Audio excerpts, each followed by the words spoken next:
नेहरू जी ने एक चिट्ठी लिखी थी और ये चिट्ठी मुख्यमंत्रियों को लिखी थी। मैं उसका अनुवाद पढ़ रहा हूं। उन्होंने लिखा था, ये देश के प्रधानमंत्री पंडित नेहरू जी द्वारा उस समय के देश के मुख्यमंत्रियों को लिखी गई चिट्ठी है, ऑन रिकॉर्ड है। मैं अनुवाद पढ़ता हूं। मैं किसी भी आरक्षण को पसंद नहीं करता और खासकर नौकरी में आरक्षण तो कतई नहीं। मैं ऐसे किसी भी कदम के खिलाफ हूं जो अकुशलता को बढ़ावा दे, जो दोयम दर्जे की तरफ ले जाए। ये पंडित नेहरू ने मुख्यमंत्रियों को लिखी हुई चिट्ठी है और तब जाकर के मैं कहता हूं ये जन्मजात इसके विरोधी है। नेहरू जी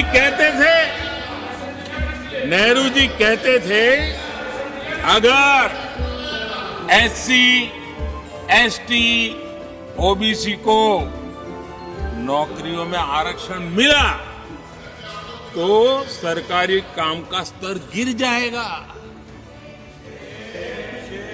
और आज जो आंकड़े गिनाते हैं ना कि इतने यहां है, इतने यहां है, उसका मूल यहां, क्योंकि उस समय उन्होंने रोक दिया था रिक्रूटमेंट ही मत करो। कि अंग्रेजों से कौन इंस्पायर्ड था।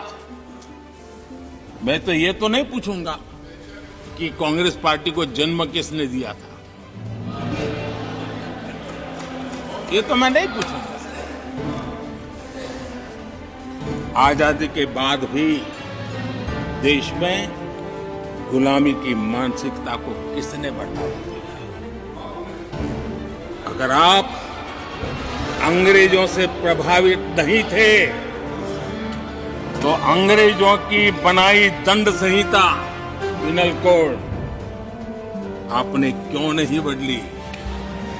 आदरणीय सभापति जी, अगर आप अंग्रेजों से प्रभावित नहीं थे तो अंग्रेजों के जमाने के सैकड़ों कानून क्यों चलते रहे।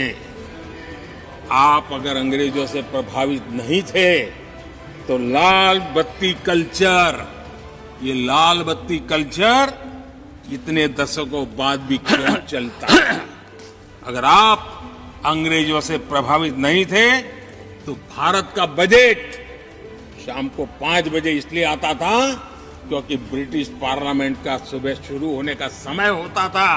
ये ब्रिटेन की पार्लियामेंट के समय के अनुकूल शाम 5 बजे बजट की परंपरा क्यों चलाए रखी थी आपने। कौन अंग्रेजों से इंस्पायर था। अब आप अंग्रेजों से प्रेरित नहीं थे तो हमारी सेनाओं के चिन्हों पर आज भी गुलामी के प्रतीक अब तक क्यों बने हुए थे। हम एक के बाद एक हटा रहे हैं। अगर आप अंग्रेजों से प्रेरित नहीं थे तो राजपथ को कर्तव्य पथ बनने के लिए मोदी का इंतजार क्यों करना पड़ा। आदरणीय सभापति जी, अगर आप अंग्रेजों से प्रभावित नहीं थे तो अंडमान और निकोबार, इन द्वीप समूहों पर आज भी अंग्रेजी सत्ता के निशान क्यों लटके पड़े थे। आदरणीय सभापति जी, अगर आप अंग्रेजों से प्रभावित नहीं थे तो इस देश के सेना के जवान देश के लिए मन मिटते रहे, लेकिन देश के जवानों के सम्मान में एक वॉर मेमोरियल तक आप बना नहीं पाए थे। क्यों नहीं बनाया। अगर आप अंग्रेजों से इंस्पायर्ड नहीं थे, प्रभावित नहीं थे तो भारतीय भाषाओं को हीन भावना से क्यों देखा। स्थानीय भाषा में पढ़ाई के प्रति आप लोगों की बेरुखी क्यों थी। आदरणीय सभापति जी, अगर आप अंग्रेजों से प्रेरित नहीं थे तो भारत को मदर ऑफ डेमोक्रेसी बताने में आपको कौन रोकता था।